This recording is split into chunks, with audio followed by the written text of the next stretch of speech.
بسم اللہ الرحمن الرحیم. بہت شکریہ. میں سب سے پہلے شکریہ ادا کرنا چاہتا ہوں انور ڈار صاحب کا, چیئرمین گفٹ یونیورسٹی. پھر شکریہ ادا کرنا چاہتا ہوں میاں عامر صاحب کا, اور پھر شکریہ ادا کرنا چاہتا ہوں آپ کے ریکٹر کا, جنہوں نے ہمیں بتایا کہ گجرانوالہ میں بچوں کو کیسے تیار کیا جا رہا. اور آج جو ہمارا ٹاپک ہے وہ سب کے سامنے امیجن پاکستان 2030. ہم اپنی یوتھ کے پاس اور اپنے بچوں کے پاس آئے ہیں صرف یہ بتانے کہ ہم کیسا پاکستان چاہتے ہیں. ڈیئر اسٹوڈنٹس, 79 ایئرس کا پاکستان ہو چلا ہے. ہمیں آج بیٹھ کے طے کرنا ہے کہ یہ 100 سال بعد کیسا ہوگا, اور اگر آج ہم نے پراپرلی طے نہ کیا تو میرا اور آپ کا مستقبل ٹھیک نہیں ہوگا. شاہد صاحب بڑی پیاری باتیں کر کے گئے کہ یونیورسٹیز کا کام آپ کو پرپس دینا ہے, کلیئرٹی آف ویژن یونیورسٹی کا کام ہے, صرف ڈگری دینا کام نہیں ہے. ایک اچھی سوچ اور ایک اچھا انسان بنانا یونیورسٹی کا کام ہے. تو آج کے دن ہم بات کرنا چاہتے ہیں کہ یہ جو گجرانوالے کے نوجوان ہیں یہ کیسا پاکستان چاہتے ہیں, کیونکہ یونائٹڈ نیشنز کی رپورٹ یہ کہتی ہے کہ اگر ہم نے آج پاکستان کی سمت درست نہ کی تو یہ کبھی ایک ترقی یافتہ پاکستان نہیں بن سکتا. اگر ہم نے یہاں ریجنل انیکوالٹیز نہ دور کی, اگر ہم نے اپنے انسٹیٹیوشنز کو مضبوط نہ کیا, اگر ہم نے سیکٹر کو سپورٹ نہ کیا, اگر ہم نے اپنی پاپولیشن پہ کنٹرول نہ کیا تو بڑے خطرناک نتائج ہوں گے. اور یہ صرف وہ کہتے نہیں ہیں, یونائٹڈ نیشنز کے کوئی بھی فگر اٹھا کے دیکھ لیں, چاہے وہ لٹریسی کا ہے, چاہے وہ ہیلتھ کا ہے, چاہے وہ ہیومن ڈیولپمنٹ انڈیکس ہے, چاہے وہ ہنگر کا انڈیکس ہے, ہم سب میں نیچے ہیں. ہمیں آج طے کرنا ہے کہ ہم نے کس سمت میں جانا ہے. اس سلسلے میں ایسوسی ایشن of private sector universities of Pakistan آگے آئی ہے. اس نے ریسرچ سیل اپنے بٹھائے ہیں, اور ان ریسرچ سے جو ہمیں چیزیں پتہ چلی ہیں وہ ممکن ہیں. اگر ہم آج ان چیزوں پہ غور کریں تو ہم اپنا کل اچھا کر سکتے ہیں. جو پہلی چیز ہمیں پتہ چلی ہے وہ یہ ہے کہ ہمیں اپنے انڈیویجولز کے, اپنے اسٹوڈنٹس کے, اپنے فیکلٹی کے کریکٹر پہ غور کرنا پڑے گا. بالکل ٹھیک ہے انٹرپرینیورشپ, بالکل ٹھیک ہے ریسرچ کمرشلائزیشن, یونیورسٹی کا یہ کام ہے, لیکن اس سے پہلے یونیورسٹیز کا کام ایک اچھا انسان بنانا ہے, ایک فلرشنگ سوسائٹی بنانا ہے. اور ہماری سوسائٹی اس وقت بڑی بدحالی کا شکار ہے. ہمیں دوبارہ واپس جانا پڑے گا اپنی ہسٹری کی طرف, اور اپنی ہسٹری سے اپنا رشتہ جوڑنا پڑے گا. ہمیں دیکھنا پڑے گا کہ ہم کر کیا رہے ہیں. ریسرچ یہ بتاتی ہے کہ میرا آج کا نوجوان, اس کو کلیئرٹی آف پرپز نہیں ہے.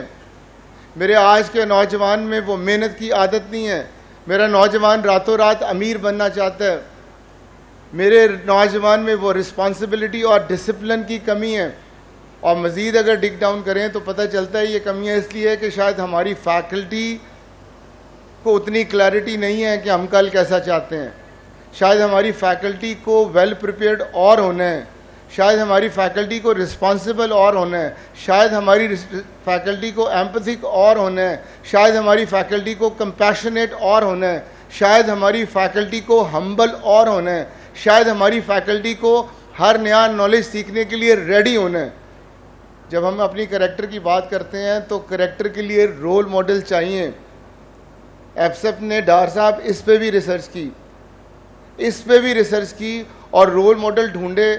کبھی قائد اعظم, کبھی علامہ اقبال, کبھی گاندھی کی طرف گئے, کبھی امریکن پریزیڈنٹ کی طرف گئے, کبھی نیلسن منڈیلا کی طرف گئے. لیکن ریسرچ جہاں پہ جا کے رکی وہ عظیم ہستی تھیں جن کو ویسٹرن ہسٹورین کہتے ہیں کہ جو منیمم ریسورسز میں وہ امپیکٹ لے کے آئے شاید تاریخ میں کوئی نہیں لے کے آیا. مائیکل ہارٹ یہ کہتا ہے 100 گریٹ پیپلز میں. تو وہ میرے نبی پاک صلی اللہ علیہ وآلہ وسلم ہیں. میرے نبی پاک صلی اللہ علیہ وسلم نبی سے پہلے صادق اور امین تھے. وہ ایک تاجر بھی تھے, وہ ایک سپہ سالار بھی تھے, وہ ایک اسٹیٹس مین بھی تھے, وہ ایک فادر بھی تھے, وہ ایک دوست بھی تھے, وہ ایک ہسبینڈ بھی تھے. تو ہم کسی بھی رول میں دیکھیں تو نبی پاک صلی اللہ علیہ وسلم ہمیں رول ماڈل نظر آتے ہیں. ہم غلط فہمی کا شکار ہیں کہ شاید جنت کے لیے صرف ہمیں نبی پاک صلی اللہ علیہ وسلم کو فالو کرنا ہے. جنت تو ملنی ہے. اگر ہم دنیا میں بھی نبی پاک صلی اللہ علیہ وسلم کے طریقے کو فالو کریں تو ہماری دنیا بھی جنت بن سکتی ہے. ہمیں جو نبی پاک صلی اللہ علیہ وسلم نے دعا یاد کرائی وہ ربنا آتنا فی الدنیا حسنۃ و فی الآخرۃ حسنۃ تھی. ڈیئر اسٹوڈنٹس, پہلے دنیا کی بھلائی پھر آخرت کی بھلائی. اور اگر آپ نبی پاک صلی اللہ علیہ وسلم کو دیکھیں تو جب انہیں نبوت ملی تو ان کو کوئی معجزے نہیں ملے, کوئی فوج بھی نہیں ملی, ان کو کلیئرٹی آف پرپز ملی, ان کو اللہ پہ یقین ملا. اور جس کو اللہ پہ یقین آ جاتا ہے وہ ریزیلینٹ ہو جاتا ہے, اس کو کسی اکاؤنٹیبلٹی کی ضرورت نہیں رہتی, کیونکہ وہ ہر فیصلہ یہ سوچ کے کرتا ہے کہ اللہ کس میں راضی ہوگا اور کس میں نہیں ہوگا, اور اس کو گریٹر پرپز مل جاتا ہے. تو نبی پاک صلی اللہ علیہ وسلم کے پاس اللہ کا یقین تھا, یہی لے کے وہ گئے, اور انہوں نے بشری تقاضوں پہ محنت کی. جس سوسائٹی میں وہ تھے وہ اس سے بڑی ورسٹ سوسائٹی تھی, وہاں جھوٹ بولا جاتا تھا, وہ ٹرائبل سوسائٹی تھی, وہ ایگوئسٹک سوسائٹی تھی. تو میرے نبی پاک صلی اللہ علیہ وسلم نے محبت سے, پیار سے اور اپنے کردار کو مثال بنا کر اس سوسائٹی کو بدل دیا.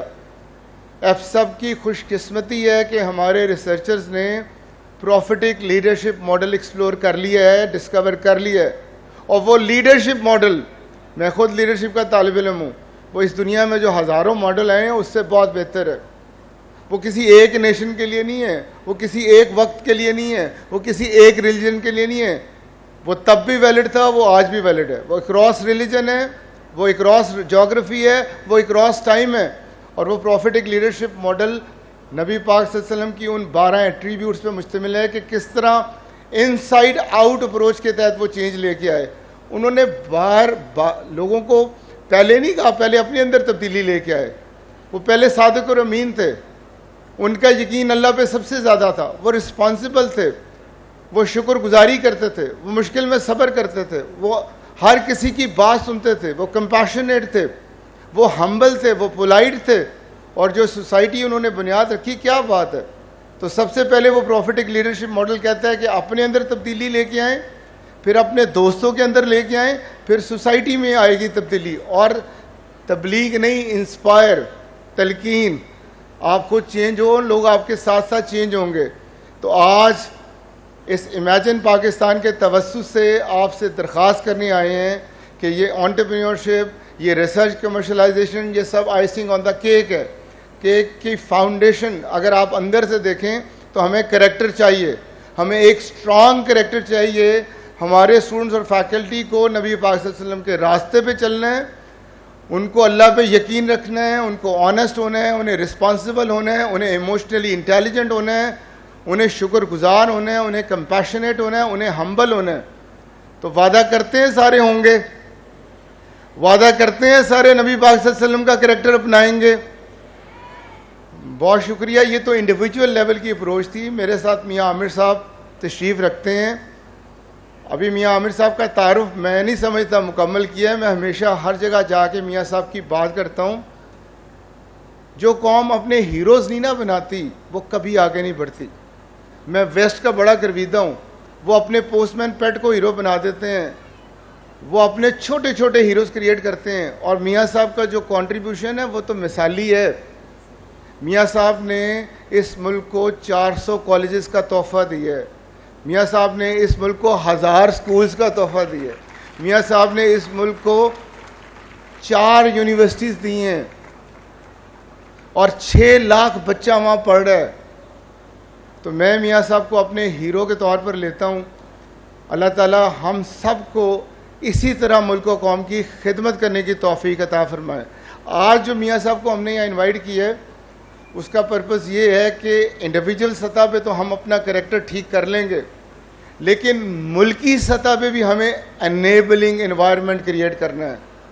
ہمیں اپنے گورننس کے ایشوز کو سالو کرنا ہے. ہمارے صوبے اتنے بڑے ہیں کہ شاید نیک لیڈر بھی آ جائیں تو مینیج نہیں کر سکتے. ہمیں ایڈمنسٹریٹو یونٹس بنانے ہیں تاکہ نئے لیڈرز پیدا ہوں, تاکہ لوکلی ان کی اکاؤنٹیبلٹی ہو, تاکہ ریسورسز ٹیل تک پہنچ سکیں, تاکہ اسکول کالج, سرکاری اسکول کالج اور یونیورسٹیاں بھی بہتر ہوں. اس سلسلے میں زیادہ بہتر بات میاں صاحب کر سکتے ہیں. بس میں اتنا کہوں گا ڈار صاحب، گوجرانوالہ کی تاریخ میں یہ جو آپ نے انٹریکٹیو سیمینار کیا ہے یہ یاد رکھا جائے گا جب اس ملک کی تقدیر بدلے گی.